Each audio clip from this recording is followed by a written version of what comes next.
Halo Future Leaders, selamat datang di Leaders Talk. Kenalkan, saya Alia Nurarifa. Di episode kali ini akan menjadi host untuk Leaders Talk dengan guest star mentor saya sendiri, Bu Tati Kancaniati. Beliau adalah founder Kampung Wisata Bisnis Tegalwaru sekaligus Direktur Zakat Community Development Basnas. Nah, di episode kali ini kita akan ngobrol langsung sekaligus belajar dari pengalaman beliau. Langsung aja ya, kita panggil Bu Tati Kancaniati. Halo Ibu, Assalamualaikum. Waalaikumsalam warahmatullahi wabarakatuh. Apa kabar Mbak Lia? Sehat selalu? Sehat. Ibu gimana? Sedang di mana ini?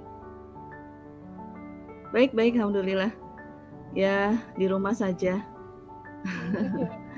Insya Allah di rumah saja dengan produktif ya.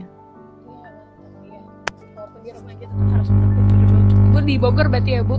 Di Tegalwarunya Bu? Iya, di Bogor, Tegalwaru. Ini kebetulan sedang menemani teman-teman mahasiswa IPB yang sedang KKN juga ya. Oh iya KKN ya, angkatan 55 nih KKN. Iya, ada 2 kelompok di sini, kurang lebih sampai 20-an lah. Seru banget pasti itu KKN di desa Ibu, bisa belajar banyak sekalian. Udah dibina langsung ya. Ya membantulah permasalahan akibat ini ya, pandemi inilah. Teman-teman membantu kami juga, alhamdulillah. Jadi bisa beri sekaligus diceritain juga. Nah, jadi ini di episode kali ini Leaders Talk kita bakal kulas lagi gitu, cerita pengalaman Ibu khususnya pas ngebangun Kampung Wisata Bisnis Tegalwaru ya. Kalau teman-teman udah kepoin, googling aja Bu Tati Kancaniati Kampung Wisata Bisnis Tegalwaru tuh udah banyak banget artikel, video tentang apa sih Kampung Wisata Bisnis itu, terus siapa sih Bu Tati. Nah, kalau sekarang mungkin kalau saya sih pengennya ngulas lebih dalam gitu Bu. Jadi kayak yang mungkin Ibu belum sampaikan di luar bisa di sharing di sini karena kan kita pengen belajar lebih dalam gitu. Ini mungkin saya cerita dikit ya yang saya dapat nih. Ibu kan dulu sebelumnya tinggal di Depok ya Bu, sebelum balik ke Bogor. Maaf sebentar, gimana Mbak? Iya, Ibu dulu kan sebelum ke Tegalwaru tinggalnya di Depok nggak sih Bu? Iya betul. Nah iya tuh saya baca tuh 99 sampai 2006. Iya. Terus akhirnya Ibu memutuskan balik lagi ke kampung halaman Tegalwaru tuh karena apa Bu? Iya, dulu kembali ke Tegalwaru. Sebetulnya sih, memang saya asalnya kan di Tegalwaru ya, orang tua ya. Orang tua di Tegalwaru, kemudian lahir juga ya di sini gitu. Jadi kebetulan bapak saya tinggal sendiri ya, ibu almarhum sudah meninggal gitu. Yang pertama ya ingin kangen suasana desa lah. Terus anak-anak juga selama di Depok juga kurang sehat ya karena nuansa perumahan ya, nuansa perumahan yang ternyata nggak cocok udaranya dengan anak-anak. Kan anak tuh pada kena flek paru begitu ya. Nah, alhamdulillah akhirnya 2006 kita pindah dan disitulah di 2006 saya mulai tertarik lagi ya dengan isu-isu khususnya perempuan pedesaan yang bertemulah dengan teman-teman lama begitu yang akhirnya saya punya banyak ide-ide untuk membangun di awal pemberdayaan perempuan gitu. Berarti emang dari awal Ibu fokusnya yang buat yayasan itu ya Bu, Yayasan Kuntum itu kan sih Bu? Iya betul. Jadi tahun 2006 saya pindah itu saya langsung bangun itu ya, Yayasan Kuntum ya. Jadi Yayasan Kuntum itu adalah Kuntumnya adalah kreativitas usaha unit muslimah gitu. Nah, jadi saya ingin fokuslah memberdayakan ibu-ibu pedesaan karena isunya waktu itu banyak sekali ya. Jadi banyak perempuan yang sudah lulus SD, misalnya lulus SMP, itu menikah gitu ya, atau kerja di garmen gitu ya, jadi buruh gitu ya, yang dihitung sebenarnya penghasilannya ya bisa dikatakan impas ya karena mereka harus berdandan, harus naik ojek dari dalam kampungnya, naik angkot gitu ya. Ya akhirnya tidak menyelesaikan masalah ekonomi gitu. Nah akhirnya saya coba dengan pendekatan training dulu sih awalnya, training gitu ya, berikan pembekalan ke mereka gitu, dan akhirnya baru terbuka ini ya peluang-peluang bisnis gitu ya. Ada yang waktu itu pesan bros gitu ya, ada yang pesan jilbab. Waktu itu ada di Tanah Abang yang memesan jilbab bermute besi-besi kayak gitu ya, itu banyak order ke kami ya, tas dan lain sebagainya gitu. Berarti sebelumnya emang Tegalwaru tuh udah banyak bisnisnya ya Bu, UMKM gitu, terus sama Ibu betul. dikembangin lagi gitu ya? Iya, jadi pertama ini saya cerita dulu ya. Dari tahun 2006 hingga 2008 saya fokus terhadap perempuan pedesaan saja gitu. Nah 2008 saya mengikuti sebuah training ya, namanya Social Entrepreneur Leader ya. Jadi ada waktu itu Lembaga Zakat Dompet Duafa membuat kelas training. Waktu itu iklannya di Republika lah, di koran Republika. Oh menarik banget ya, saya bilang ini siapa yang siap mengabdi ke desa gitu ya, dengan spirit pemberdayaan dan sebagainya. Nah akhirnya saya daftar, dan itu ternyata minatnya banyak banget, hampir 500-an orang ya infonya, dan hanya tersaring di 20 orang gitu ya. Dan ini seleksinya cukup ketat ya, jadi ada seleksi proposal, psikotes, wawancara dan sebagainya, dan alhamdulillah saya masuk ke dalam 20 besar itu. Nah disitulah saya baru mulai memahami ya, atau saya sering katakan bahwa saya baru dapat hidayah lah gitu ya, tentang teori social entrepreneur leader ini. Kenapa saya katakan hidayah? Karena saya ketika dari dulu saya memang senang bisnis gitu ya, bisnis kecil-kecilan dari mulai kuliah gitu ya. Jadi saya waktu tingkat 1 IPB itu saya jaga toko orang ya, jaga toko, jualan kaos kaki, jualan susu murni itu di Bagunde itu ya. Jadi sama teman-teman tuh saya, orang mungkin jam 6 orang masih terlelap tidur, kalau saya udah nongkrong di peternak sapi di ke Gujir tuh ya, di situ kan di Gujir ada peternak sapi. Saya udah nongkrong di situ ngeplastikin susu begitu ya. Kemudian menebarkan ke pintu ke rumah-rumah kos gitu ya. Pernah jualan sepatu gitu. Hal yang mengasihkan aja sih gitu ya.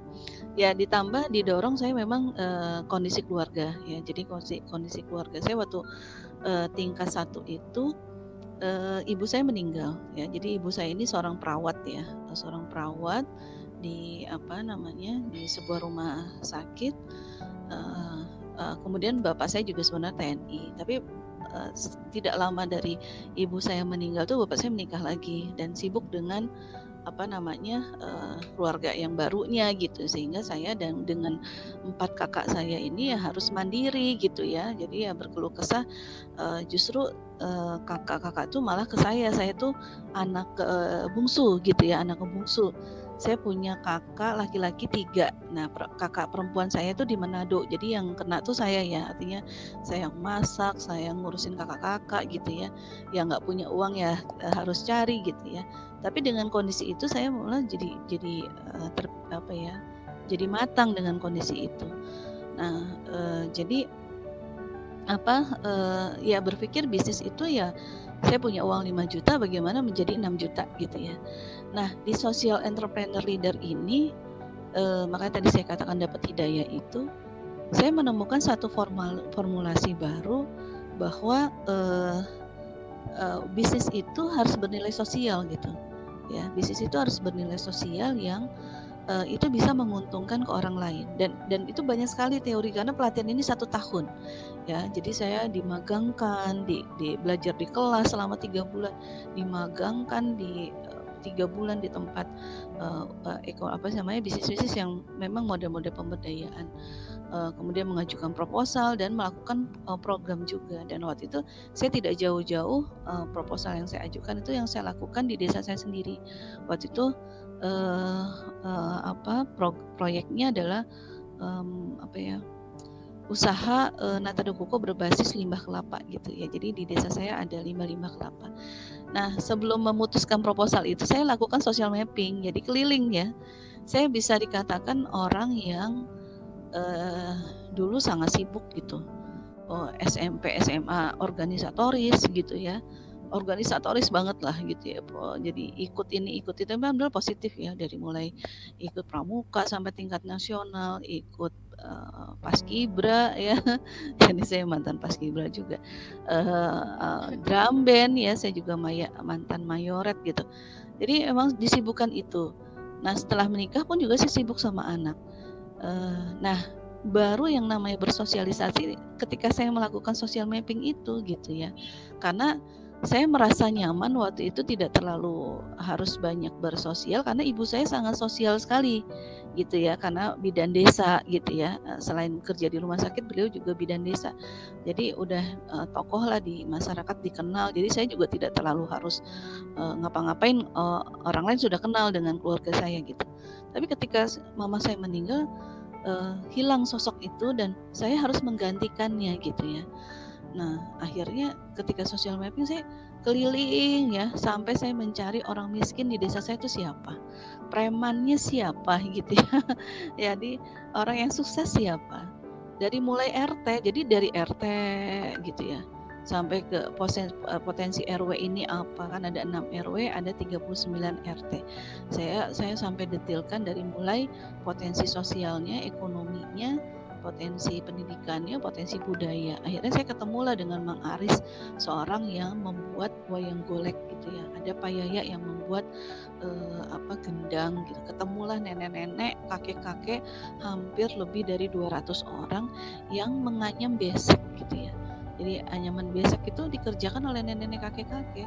Nah, kebetulan saya dapat dana waktu itu hampir 25 juta untuk membangun usaha mereka, dan menyedihkan, mereka itu bisa dikatakan membuat 100 besek hanya untung 6.500, dari mulai gelondongan bambu dipotong-potong kecil, dipotong-potong tipis, terus dianyam gitu. Ini kan tidak manusiawi. Jadi memang desa saya ini masyarakatnya terampil, bisa ini bisa itu, tapi bisa dikatakan berjalan di tempat gitu.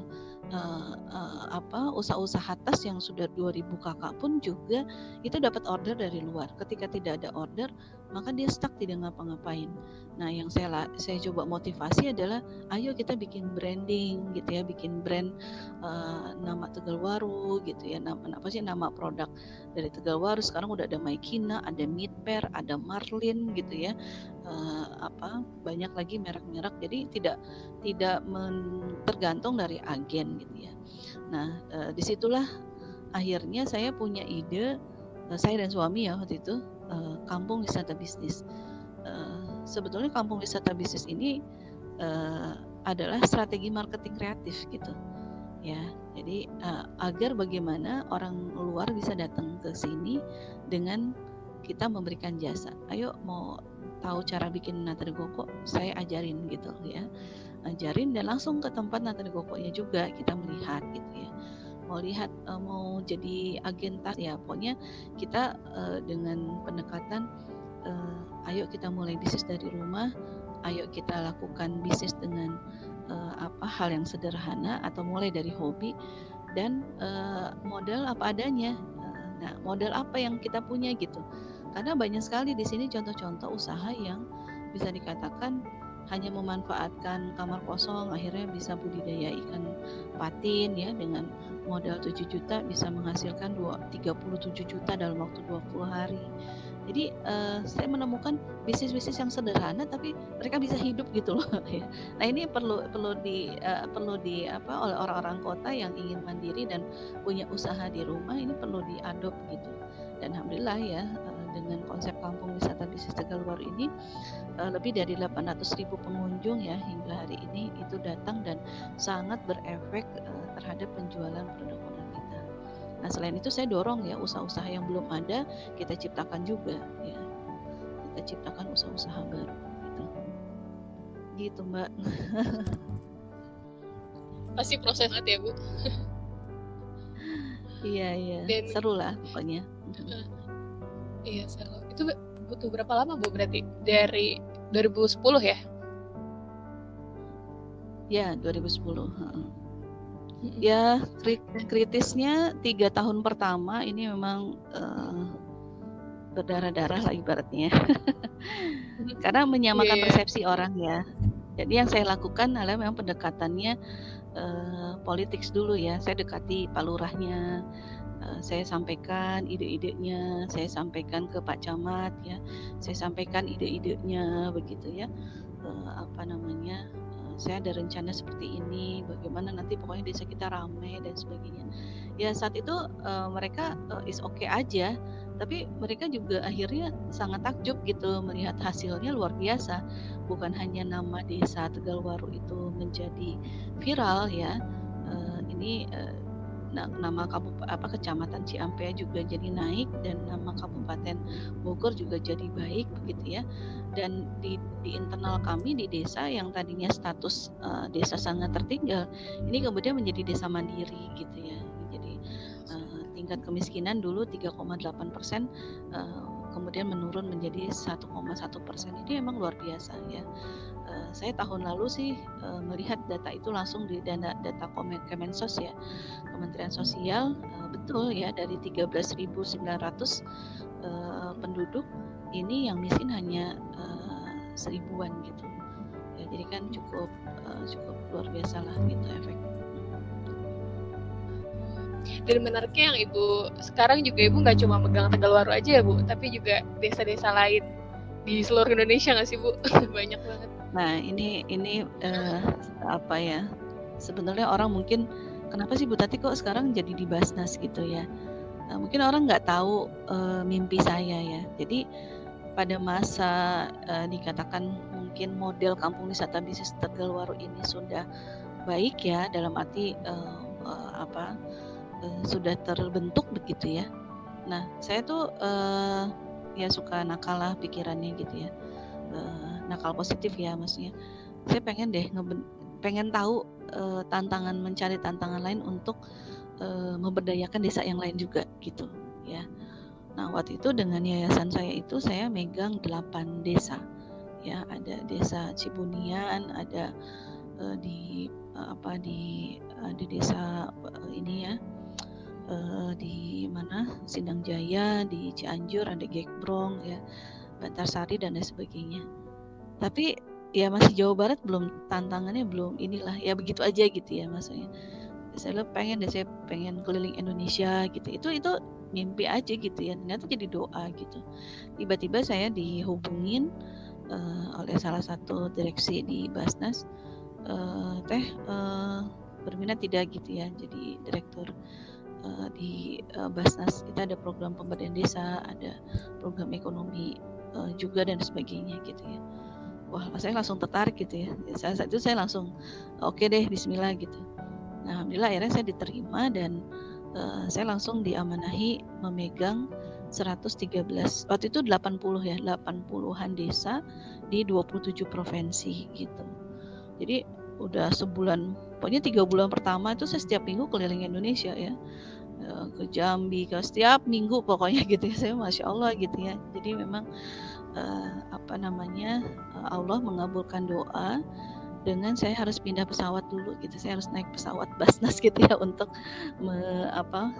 bisa berkiprah itu. Mungkin itu jalannya gitu ya, dan nggak kerasa juga sih sudah 2 tahun. Dan saya justru bukan hanya bekerja di sini ya. Saya mengatakan bahwa saya belajar bagaimana belajar tentang Indonesia saat ini tuh masih banyak loh desa yang nggak punya listrik gitu ya.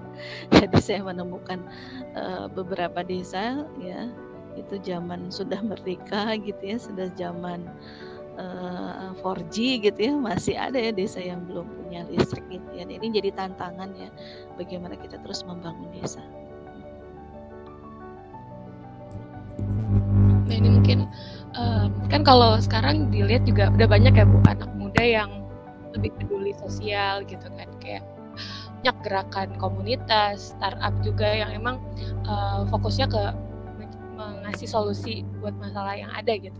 Nah, tapi banyak juga yang bingung tuh, ini mulai dari mana, kayak harus dari apa dulu sih yang dilakuin, atau seenggaknya mental apa sih yang diperluin buat jadi sociopreneur gitu.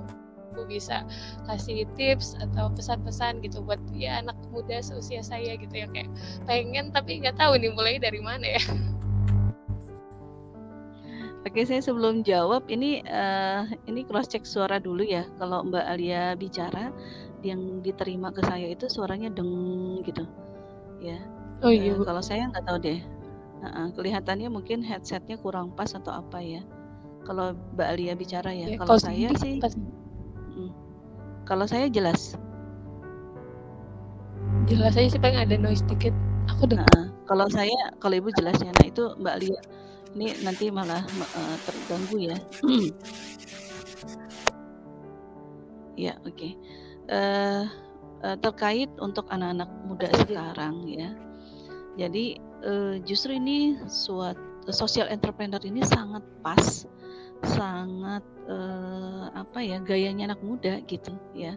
Karena kalau saya sebenarnya ada teorinya tentang sospren ya. Jadi social entrepreneur itu adalah seseorang yang memahami permasalahan lingkungannya dan dia mencoba untuk mencari solusi atas permasalahan itu, baik dengan pendekatan ekonomi, baik dengan pendekatan sosial, pendekatan teknologi, pendekatan kesehatan, pendekatan olahraga dan lain sebagainya ya. Jadi bisa sesuai dengan permasalahan di titik tersebut gitu ya. Mohon maaf Mbak Alia, mungkin di mute dulu karena suaranya ke saya ketika saya menjelaskan jadi dengungannya berasa ya. Oke, saya lanjut ya. Nah itu definisi dari social entrepreneur ya. Nah ciri-cirinya seperti apa? Jadi kalau seorang social entrepreneur atau seorang pemberdaya ini dia memang orangnya bisa dikatakan unik ya. Unik.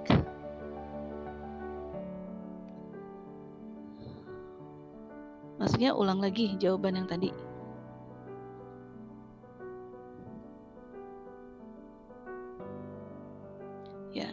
Ya baik. Untuk tadi ya pertanyaan Mbak Alia tentang bagaimana untuk anak-anak muda sekarang ya. Nah justru sebetulnya anak-anak muda sekarang ini sangat pas sih dengan teori social entrepreneur ya, karena social entrepreneur itu adalah seseorang yang memahami permasalahan sosial dan dia melakukan solusi atas permasalahan itu ya, baik dengan pendekatan ekonomi, baik dengan pendekatan kesehatan, baik dengan pendekatan teknologi, pendekatan pendidikan, pendekatan olahraga dan lain sebagainya, tergantung dari permasalahan di masyarakat atau di komunitasnya itu.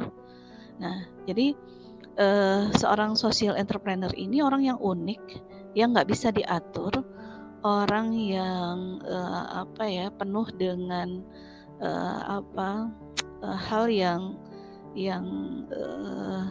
nggak bisa ditahan gitulah. Jadi kalau dia punya niat apa gitu ya, sesuatu orang yang unik gitu. Tapi ya balik lagi ya, uniknya dengan niat baik gitu ya. Nah karena punya visi misi ingin melakukan kebaikan di komunitasnya atau melakukan perubahan ya, melakukan perubahan. Nah anak-anak muda kan kayak begitu tuh. Kalau kita nasihatin nih, saya kayak misalnya anak mahasiswa DKKN ya, saya nggak terlalu banyak nasihat sih gitu, karena udah langsung ke lapangan, gini loh gitu. Kalau terlalu banyak teori gitu ya, udah deh dinasehatin mulu gitu ya. Nah anak muda tuh langsung kita bantu ini yuk gitu, kita minta ini yuk, kita cari dana yuk, kayak gitu ya. Nah banyak anak-anak muda sekarang yang berprestasi gitu ya, yang dengan kegiatannya ini mereka menjadi tokoh nasional gitu ya. Tentu yang perlu dilakukan pertama adalah jadi ada 4 tahap ya. Pertama adalah pra-persiapan, yang kedua persiapan, ketiga perencanaan, kemudian keempat adalah pemandirian ya. Apa yang dilakukan oleh pra-persiapan? Nah, anak muda bikin persiapan apa? Punya mimpi apa sih gitu, pengen ngapain gitu. Saya pengen dong tetap menyalurkan hobi saya main games misalnya kayak gitu. Saya pengen tetap nongkrong-nongkrong bareng-bareng gitu ya. Tapi coba kita diskusi, ada efek nggak, masalah nggak dari oh iya jadi males anak-anak muda gitu ya misalnya, oh mereka jadi tidak disiplin gitu ya. Oke, solusinya apa? Oh saya pengen deh anak-anak muda di sini tidak meninggalkan hobinya, tapi dia bisa bermanfaat gitu ya. Bikinlah dia kafe misalnya ya. Nah kalau saya pernah ke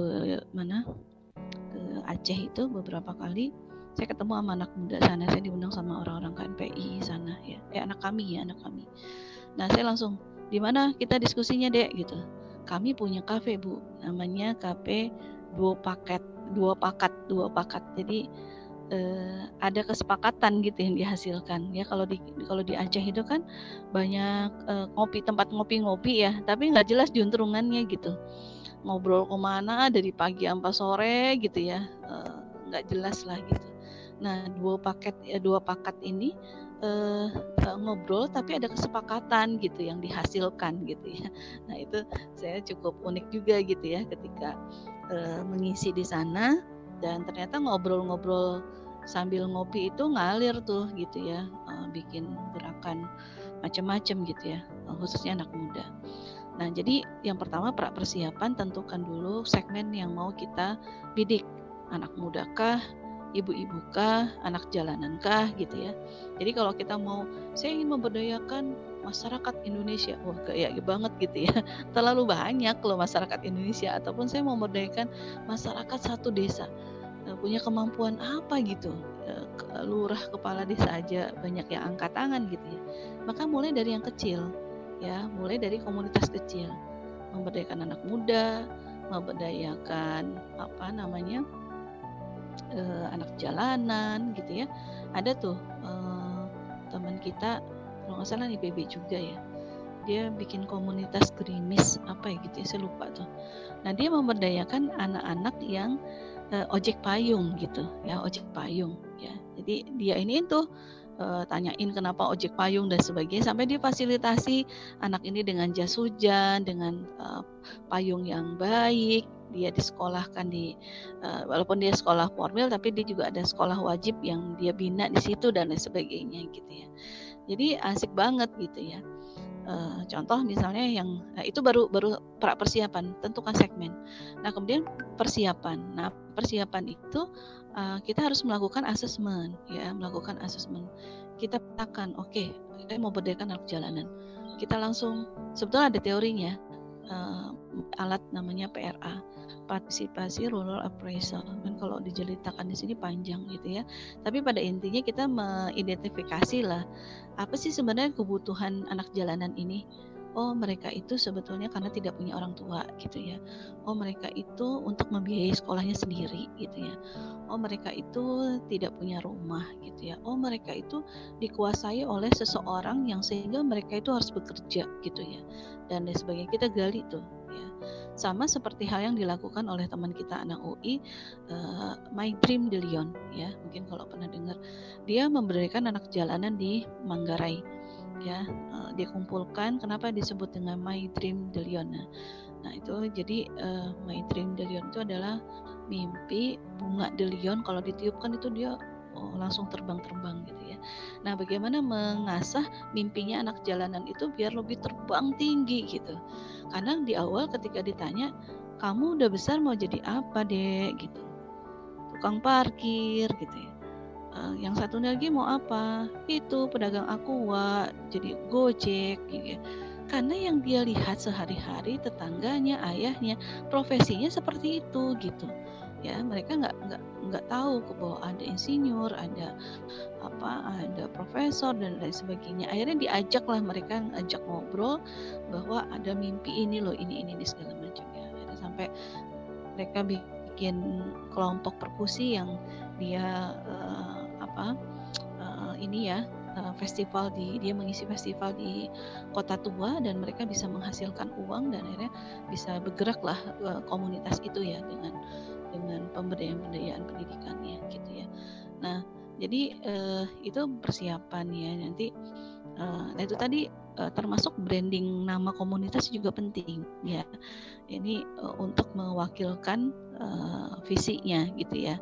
Jadi agar teman-teman ini ada sesuatu yang unik gitu ya, dan kemudian juga agar itu menjadi juga doa ya, agar tercapai ya. Nanti berjalannya waktu, proses kepemandirian itu akan ada tuh. Misalnya dari anak jalan itu, alhamdulillah ada 5 orang yang sarjana gitu ya. Nah itu sukses story tuh ya, yang perlu diangkat dan lain sebagainya.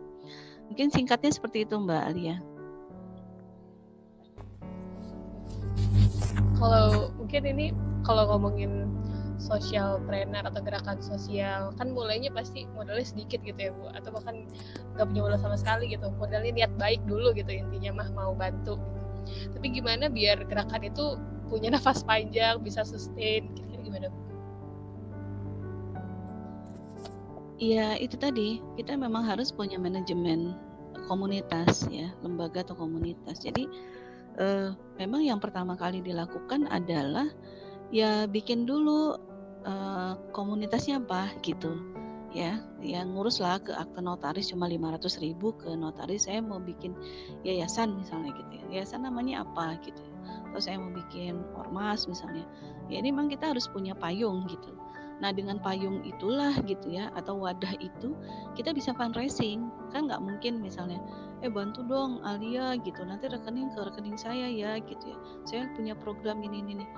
Mungkin donatur mikir kok transfernya ke nomornya dia gitu ya, ini khawatir misalnya dananya. Jadi memang harus punya lembaga, punya rekening yayasan gitu ya, yang ini akhirnya nanti akan orang akan banyak ya. Saya kerja di lembaga zakat ya, Basnas, dan suami saya juga sudah 20 tahun ini juga di Dompet Duafa. Potensi zakat itu sangat tinggi, triliunan ya. Saya program di JCD Basnas ini memiliki hampir 14 miliar gitu ya. Tapi saya di 2020 hanya bisa menghabiskan 11 miliar. Ya, itu baru program pemberdayaan desa ya, belum hal-hal yang lain gitu ya. Baik untuk beasiswa, pendidikan dan lain sebagainya. Itu peluangnya banyak. Itu baru dari lembaga zakat. Belum lagi dana CSR. Ya, dana CSR perusahaan itu kan dia punya dana 30% keuntungannya harus disalurkan untuk sosial ya, banyak sekali dana-dana mereka, dan mereka juga kegiatan-kegiatan sangat ini ya, sangat unik, positif lah gitu ya, untuk kegiatan-kegiatan sosial.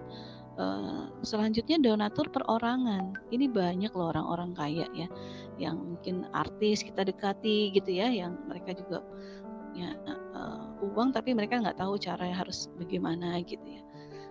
Jadi disitulah Dek gitu ya, pentingnya wadah tadi gitu ya, lembaga tadi gitu. Kasih banyak Bu Tati. Emang intinya kita nggak bisa cuma modal punya niat baik aja ya Bu, tapi harus termanage dengan baik biar kebaikannya makin berlipat ganda nggak sih Bu?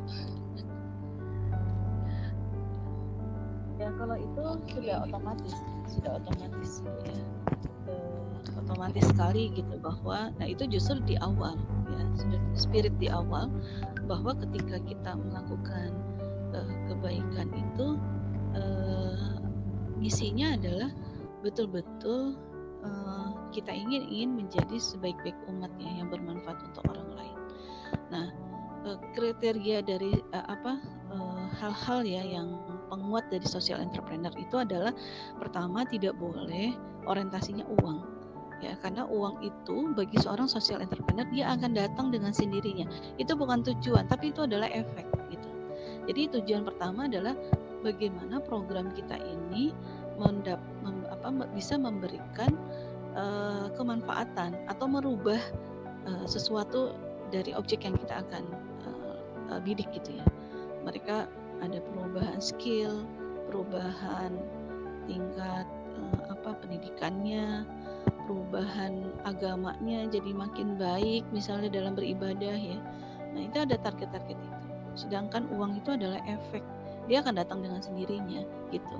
Nah apalagi nilai kebaikan yang sudah kita lakukan ya, itu kan sudah otomatis ya, barang siapa yang membantu seseorang dalam keadaan susah, maka Allah akan membantu kita dalam keadaan susah.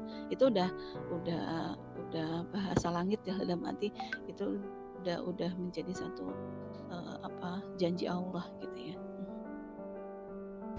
Oke, benar. Kita sekalian jadi closing statement ya.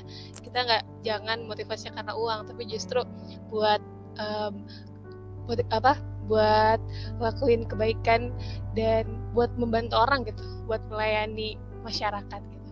Oke, mungkin teman-teman itu dulu aja sesi 1 dari Leaders Talk episode kali ini. Nanti kita bakal ngobrol lebih banyak lagi di part kedua. Jangan lupa like, comment, dan subscribe. Bye! Tahun depannya telepon lagi. Saya malah lebih maki-maki gitu ya, lebih marah-marah gitu. Nah, jadi menjadi seorang sosok bermanfaat dulu aja buat orang lain gitu ya. Jadi hal-hal yang kayak gitu mah kalaupun misalnya nggak ketahuan ataupun tidak menjadi ini ya nggak apa-apa, karena orientasinya tadi kita karena Allah aja gitu ya.